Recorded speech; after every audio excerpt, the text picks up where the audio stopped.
money, money, money! Is that what it's all about? The real question is, what are you planning to do with all your money? Make more money. And with that money? Make more money. And with that money? Make more money. Done.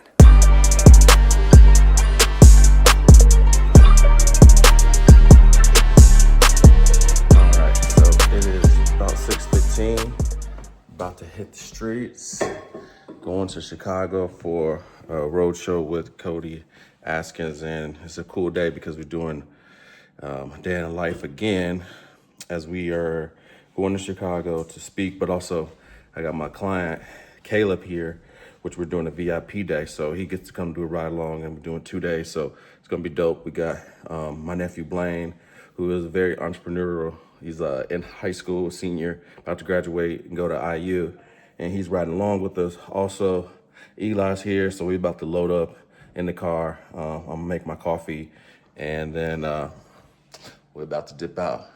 Let's go. All right, so we just loaded up and we're ready to go. Yes, sir. He got Eli with the fresh cut, with the fresh Wesley Snipes going on. So we about to go pick up Caleb and hit the road. It's probably like 6:30. Probably should have already been on the road, but it's gonna be a beautiful day. It's gonna be a great trip. I'm excited to spend the rest of these next 3 hours in the car, just hanging out with Caleb, getting to know him, and just kind of game planning on something. A lot of times you just need to get away, and I love the road trips because it allows you to just get away for just a little bit to let your mind relax. A lot of times you're trying to come up with ideas and solve problems, but you're just too close to it, and sometimes just a short little road trip, you know, that flight just to get away from everything activates that creativity. So we're about to hop in the car, pick up Caleb, and go to Chicago. We'll see you in the car. Let's go.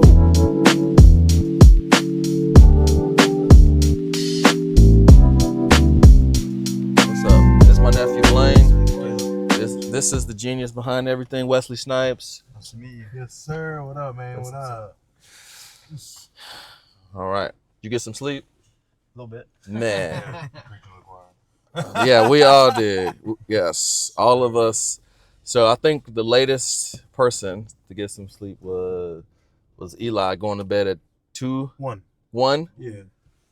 But I got About 1. I got Young home. boys. I got home at 11 though. You got Unc right here, Yes, bro. Pop Burgundy 12:15. So I'm hella tired. But you 22, right? Yeah. All right, and then you 26. Mhm. 18? Fresh 18? Yep. All right, so we are just picked up Caleb, and now we're gonna hit the road because we are running hella behind, but it's all good. Need to get some gas, and then we're gonna hit the road. Let's go.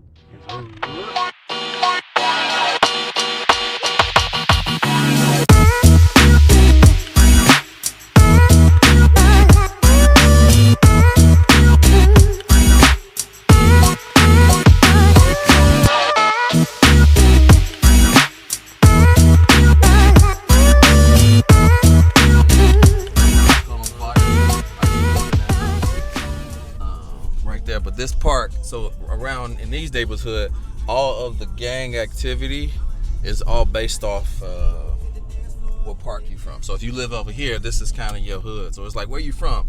You like Trumbull Park or whatever. So we used to walk to this store right here, and you could get like, they sell loose cigarettes, so you call them loosies. You can get cigarettes and beer and like all this stuff from here, but also it's got all the snacks and everything. So, but it's like always some people standing out here and shit too. There's like always something going on. And like when you were a kid, you don't notice that like stuff is kind of rough looking, right? You're just so used to it. And so before school, getting a juice or just stray dog running through. That looks like Kobe. Shout, you know what I'm saying? That's how you know you're in the hood, when you see stray dogs, right? Yeah, so this is my old crib right here, 10336 Hoxie.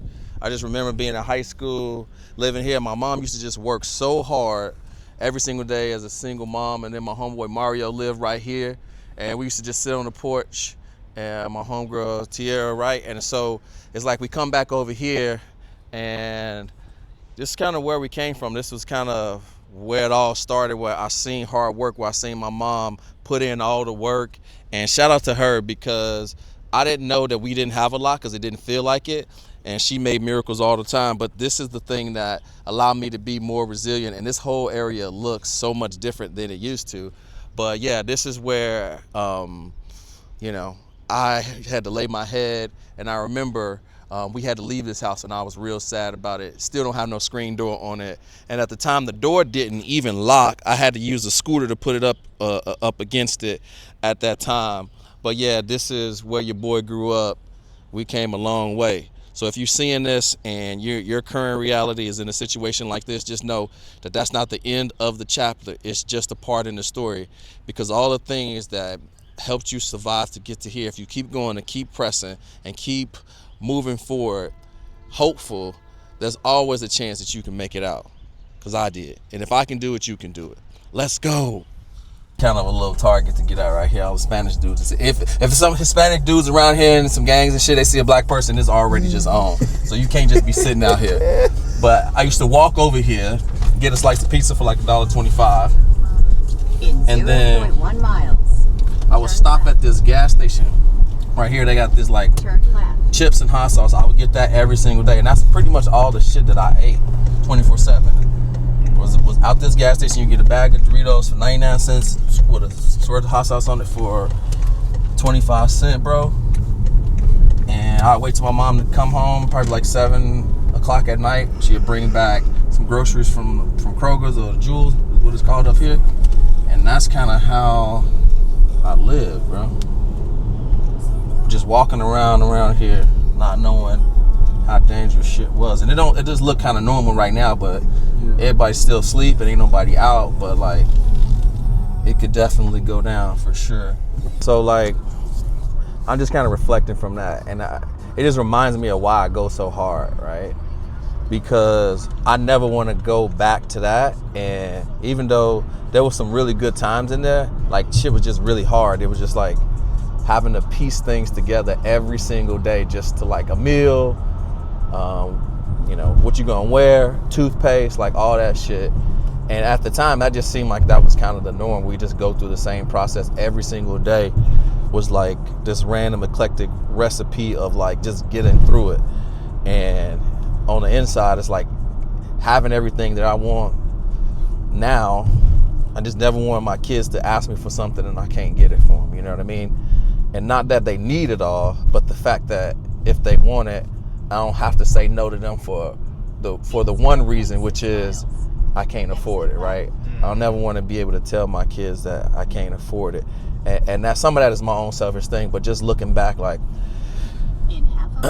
that's what drives me, is to never go back to that mode. And it pushes me every single day with intensity, because for a long period of time, for maybe like 30 years, I did not have everything that I needed.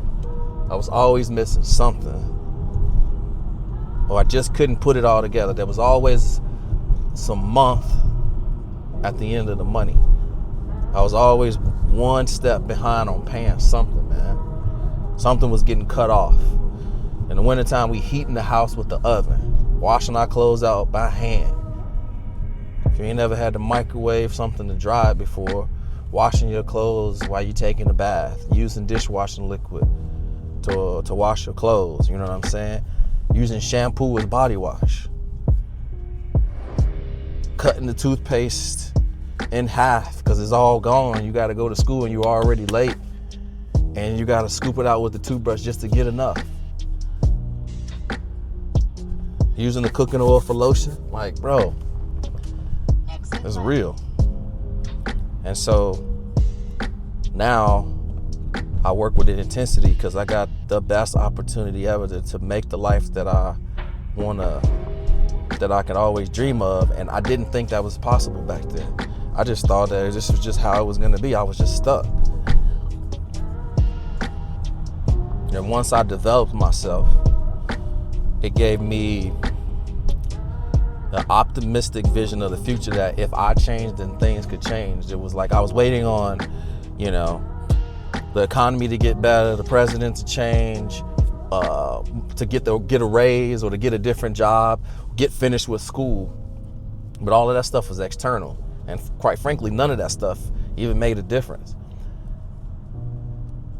And after I started developing myself, studying the successful people, modeling their behavior, modeling their thinking behaviors and patterns, and borrowing their belief system, like I elevated my frequency, which seems woo-woo, but that's what you have to do. And then I start seeing life as opportunities instead of obstacles. And when that happened, it was like, oh, it was right there the whole time. It was in plain sight. Like your gift of gab, your gift of communication, inspiring people, learning how to maneuver through any type of situation. Those are all the things that I use now in entrepreneurship that back then seemed like a burden, and now I'm battle tested, so it all seems easy. Yeah, man. I had to catch the bus everywhere.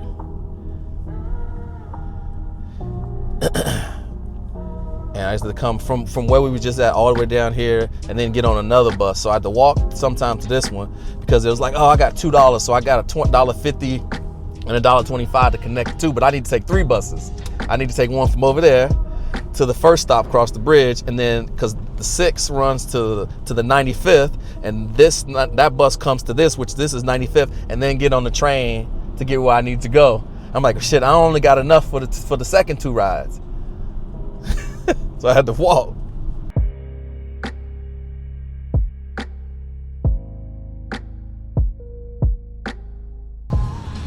What up? So we just made it to Chicago. We just touched down.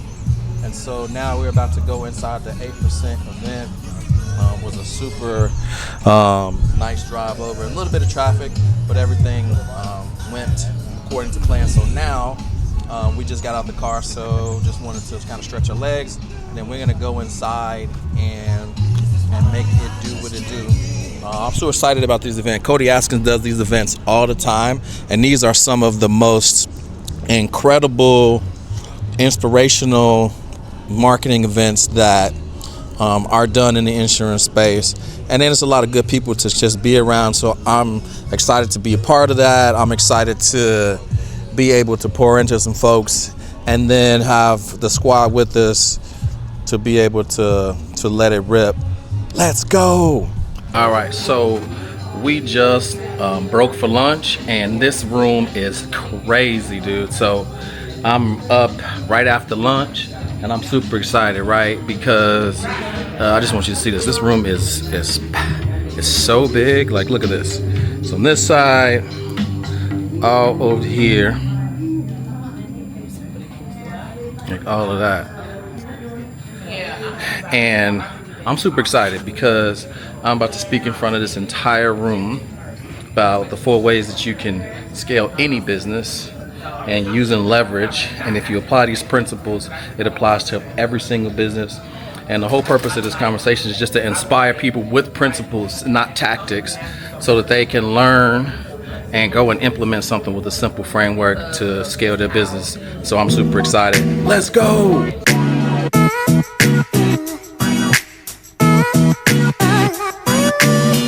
So just got off stage and got the crew here. We kind of debriefing, posting some content. Had Caleb come up on stage, hit him with a couple okie dokes to try to trip him up, but he did phenomenal. Eli, obviously, right over there, made it all look phenomenal. And man, every time I do one of these talks, I'm always so nervous, like I'm worried about what to say. And I don't know why I do that, because I'm always prepared, and Myron Golden says that a prepared messenger is better than a prepared message. And I always have to remember that. Like, the thing that I'm talking about is the thing that I actually do, so I'm not pretending that I know what I'm talking about, because I'm living and doing what I talk about, right? And so what I want people to take away from this is, is that being your authentic self is so easy if you lean into it. And most people are trying to impress people. And when you're trying to impress people, you step out of like who you are and you're trying to be someone that gets liked. But instead, what you should be is somebody that is admired for you being you. And so the reason why I said that is because I got on stage and I had this whole presentation all mapped out that I was gonna do. And instead of doing that, I just talked to the people.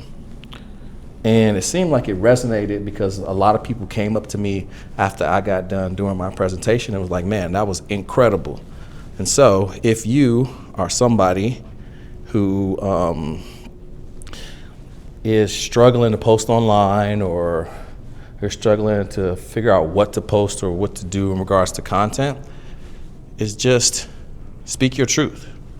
Talk about the thing that you actually know what to talk about, the thing that you're good at, the thing that you know best, the thing that most people come to you when they have a problem to ask you a question about. Talk about that and only share your experience from your point of view, and then you don't have anything to worry about, which is and that gives you infinite content. So if you're an expert, you should never run out of content. Let's go. All right, we back. So the event just ended. It was absolutely crazy. And so now we're just sitting out here.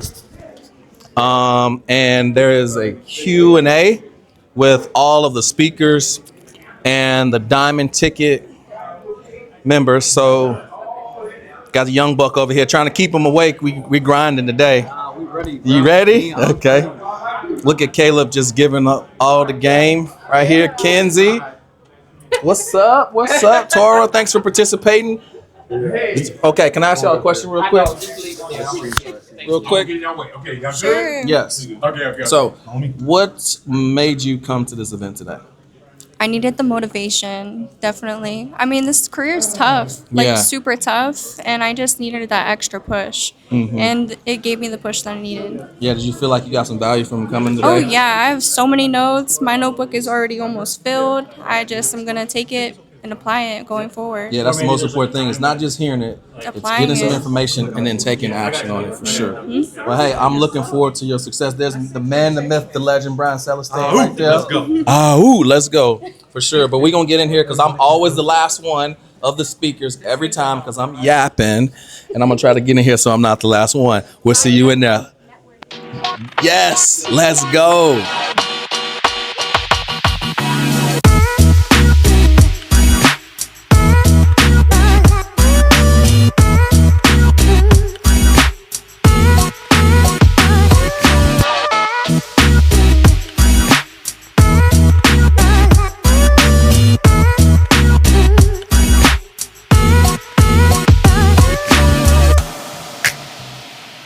All right, it is a wrap. We done 8%. We absolutely crushed it. We've been going all day since 6 a.m. Probably everybody going on at least five. I think we went to the bathroom one time, like no food. So we're about to get up out of here. My nephew lives close to here, so we probably gonna try to grab some grub real quick and then get back on the road. But yeah, today was a phenomenal success. More importantly, we got a lot of synergy, a lot of creativity, reactivated some things. We've seen a bunch of opportunities. But one of the things I love, though, is when you come to these events, you kind of fall back in love with the people and get reminded of the job that you're doing. And so that's one of the things that I love the most. And so I'm excited about getting back and, sharing this content with people. It's been an amazing day. Yeah, let's go. All right, so we are back, day 2. Yesterday was crazy. We got back super late, and I think that yesterday was a huge win. I know a lot of people came up to me afterwards and was like, all right, this was one of the best conversations that I've heard. And it was just absolutely amazing. So Yeah, just reflecting this morning on how yesterday went. The first thing is being intentional about your relationships is huge, and always being a person that wants to serve and add value, because when you do that, people always pick up the phone for you. They'll always be thinking about you, and it activates reciprocity. And I think it was Jim Rome says that giving starts the receiving process. And so yesterday was pretty dope. We drove to Chicago, stopped by my old crib, went up to get Downers Grove, had an amazing time at the 8%. Shout out to Cody. He always puts on some really good events. Met a bunch of amazing people. Caleb got to get some cool content. My nephew Blaine got to see what it's like to be an entrepreneur, and then like really see like what it is that I do. Eli was Eli, which is just shredding and clipping. Well, not shredding, but he was just ripping it up. Like he just gets these incredible shots. And so day 2 is we're doing a VIP day with Caleb. He's coming over to the crib. We're gonna do a podcast. We're gonna do some reels. We're gonna shoot some ads. He's gonna do a sales call breakdown, and then we're gonna go over to the club, have lunch, bowl, and then we're gonna do a recap. And then he's got to fly back out to San Antonio tonight. So today should be another day. We're going to keep this thing going. You guys stay tuned. Let's go. All right. So we are back. So I just picked up Caleb, and we're about to shoot a podcast. And Caleb is about to yap his ass off all day. I told him he need to get ready because he was kind of quiet. I'm like, bro, you do realize that you're about to yap all day. So you ready, bro? I'm ready. I'm saving my energy, my words. He's saving his words because he about to yap. Little does he know, I got about 30 questions. I usually only have like 10. I got like 30 for him. We're going to go hard, over deliver, man. And that's one of the things I want to say too, is whenever you get somebody to invest with you or trust you, and they're believing in you, but you can still, you know that they're kind of taking a chance. And I love Caleb because, if it sounds like it's good for him, he's bought in, he's all in, but over deliver, man. Over deliver for your people, and they will feel it. The intentionality of you going above and beyond will drastically give you grace, even if you fall short on the results of what you promised. Because again, there's no guarantee, but they will give you grace because of the intention and the effort that you put in on the front end. And this is how you have world-class service delivery. Your clients love you. They stay with you for a long time. They don't churn, and they get the best results. And then lastly, because I said and like 3 times, is they refer you to people. Let's go.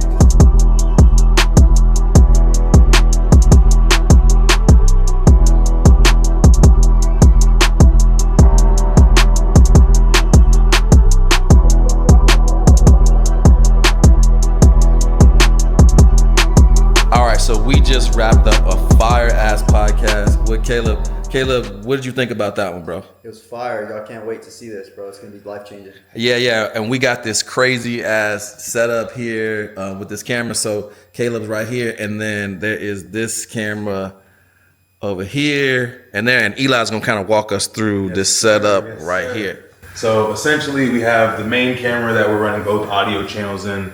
We have the SMD 740s, the Shure mics, right? SM7DB. Bingo. The SM7DB. We got both of those for Caleb and Arturo. Hooked into the main FX3 here, wide angle camera. Get a nice big open shot. We get both levels of windows here, and then each individual has a nice close angle 56 crop sensor. So both people are gonna have a nice hero shot to get their individuals having that conversation. And then we have a lantern just to give us some key light in the front, since we are backlit by double windows, overcast. It's a nice even bit of light, but we like to compete with the light on the inside. Yeah, let's go, baby. A little something light, All right, so we just got done doing a call breakdown. It's very, very interesting. And now we are on our way to Chats. We gotta grab some lunch. That call was a little bit longer than we thought it was gonna be. And we got bowling at 2:30, which is super dope. So I'm about to bust their ass real quick. And then we'll do a little recap because he's got to get to the airport. His flight's at 6:50, and so we got to go across town during rush hour. So about 4 o'clock, is that what time you got the Uber coming to pick us up? And Eli's in the back. Probably need to change the pickup location to the other place now. No, we'll come back. We got time. We'll be back because it's only an hour for bowling, and then we're gonna come back over here, quarter till, because we're right around the corner. So we're about to go to chats. Yeah, man, tell me some takeaways from that call. Like, what was going through your mind? I know you like wishing that you could have had that call, right? I was just like, I was damn near drooling. At one point, I was like, ooh, like I need to call this guy. Like, what's his phone number? Because I was like, that was a layup phone call. Well, I would have rolled over that one. So in the beginning, though, what were some signs that this was somebody that we could have closed? I literally, at the very beginning of the phone call, the one sentence that's the hardest to find in this industry is, yes, I just need coverage. I've been putting it off for so long, is what he said to start the phone call. So the prospect said that at the beginning of the phone call? Yes. Well, what did, how did that even come up? Because I'm like, that was so soon, right? And then I'm thinking, okay, what did he say? What did Adam say? He said, gotcha. Let me see if I can't help you find something to put in place, which is fine. That's totally good to say there.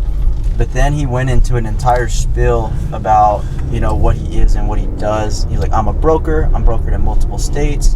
Happen to be brokered in North Carolina or South Carolina. We just gave him like a breakdown of how the business works. And it's just kind of like mouth vomiting to the client. Because I think he was kind of caught off guard when the guy just wanted life insurance. Right. And he just started mouth vomiting about the entire way the process works when he doesn't need to know any of that. He just wants life insurance. Why is that a bad thing, though? Well, it's because most of the time, if a client does not ask about certain, for information like that, you shouldn't tell them. Most people don't want to be on the phone anyways. So if you have them, they're giving you their time. If they didn't ask you, what exactly do you do? What's your job title? Why would I tell the client a full breakdown? Yeah, I'm a broker. I'm licensed in multiple states. Also happen to be licensed in your states, which means I can sell life insurance. I'm brokered through multiple different companies, so we can choose which company we want to go through. Right. And then once we do find that company, we can submit an application to them. These are the companies I work with. Literally, just rambled on for a good 3 minutes about everything he does, the companies he partnered with, all that. When in reality, the client just said he wants life insurance. Just go through and find him life insurance. And I understand too, because it's that's the OG way where you had the booklet that you would sit at the table and the first thing you would do is, all right, Mr. Jones, we're A-rated. We've been around since 1902. And these days, man, people don't really care about all of that stuff anyway because they're buying from you, and then telling people that you're carrier, you contracted in other states. It's I don't even understand why people say that anyways, because it's dude, I don't care. I don't live in those states. I only care about, are you licensed in the state that I'm in, honestly. So that's kind of waste of information. I literally just tell them, hey, I'm going to see which one of our partner carriers will approve you. Just depends on health, age, and budget. Does that make sense? That's it. If they ask any questions, what do you mean carriers? They never ask that, but if they're like, what do you mean carriers you partner with? Then you can maybe explain a little bit to them, but don't word vomit with the client on the phone. Yeah, so what were the 3 biggest no-nos that were done on that call that you would try to advise any new agent to not make? No, number 1 is obviously the over-explaining the situation when the client just already stated they just want life insurance. Number 2 would be he let the client run the entire phone call. It felt like the whole phone call was me just listening to the client talk to him about different stuff that was not progressing the call forward at all. So definitely you have to be the authority on the phone. You have to be the professional and lead the call. So that's number 2. Number 3, when he had a chance to get the close, he basically talked himself out of it. So the moment you get confirmation that the client wants the life insurance, you get the pre-close is what we call it. Best thing you could do is just shut up and get him what he wants. You don't need to over-explain yourself or over-talk. Just shut up the moment the client says he wants the insurance, and just do the process you have to do to get him the insurance. And that's how you write $40, $50, $60, even $80,000 a month. Let's go. You just gotta shut up.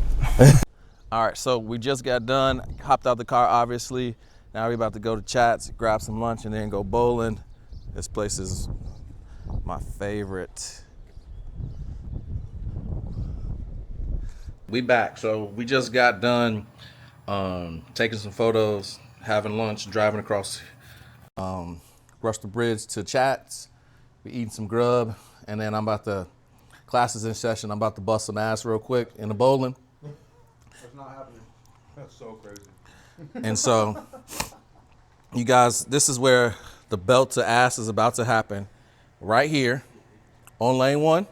Let's go. Let's see how this goes, actually.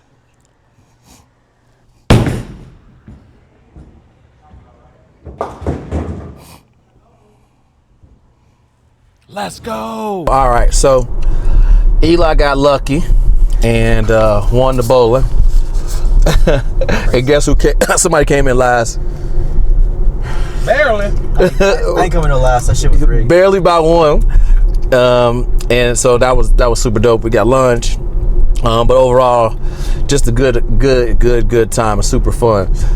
Caleb, I guess, as we wrapping up, because, your Uber's going to be here in a minute and you got to go back, which is like, damn, it just feel like you just got here, right? Mm-hmm. What's your thoughts of, like, did you feel like you made a good decision coming down here on the trip? What was, what was your experience like just in regards to, like, maybe not like the content stuff, but just like coming, just being here? How was that for you? Yeah, I mean, I think it was definitely worth it, for sure. The amount of hands I got to shake, people I got to meet, the rooms I was in, it was above and beyond. I was telling Elijah earlier, I feel like I came down here was expecting one thing, but it was definitely an over deliver. I got 10x whatever I thought I was gonna get, I got. And then also just being able to chop it up with Arturo, actually get to build a relationship there and not feel like it's something forced. Yeah, like a transaction. Yeah, exactly. It actually feels cool, and we're just honestly just chilling. There's been no awkward interactions or anything like that. Yeah, man, and that's again, it's the intention of you gotta have fun sometimes, right? And I think that sometimes when we get in business and we're trying to scale to these numbers, I'm on this journey now, is make sure you don't forget to have fun, because you only get one life to live. And even if you're a little bit younger or older, tomorrow is not freaking promised. So you need to make sure that all the hard work that you put in, that you have a little bit of fun, because it takes the edge off. And you just don't want to be somebody that only talk about work, because that's not all you are. And just a one-dimensional person. Yeah. So having fun, letting loose, getting away from the business for a little bit. Now, if you ain't making no money, you don't deserve to be taken off. But if you're crushing it, you working hard and having fun, taking a day to kind of regroup and reset is always, always, always important. So that being said, guys, VIP, you think it was a success? I think it was a success. I definitely can't wait to start this journey and keep moving the relationship forward and see how it goes from here. Let's go. Let's get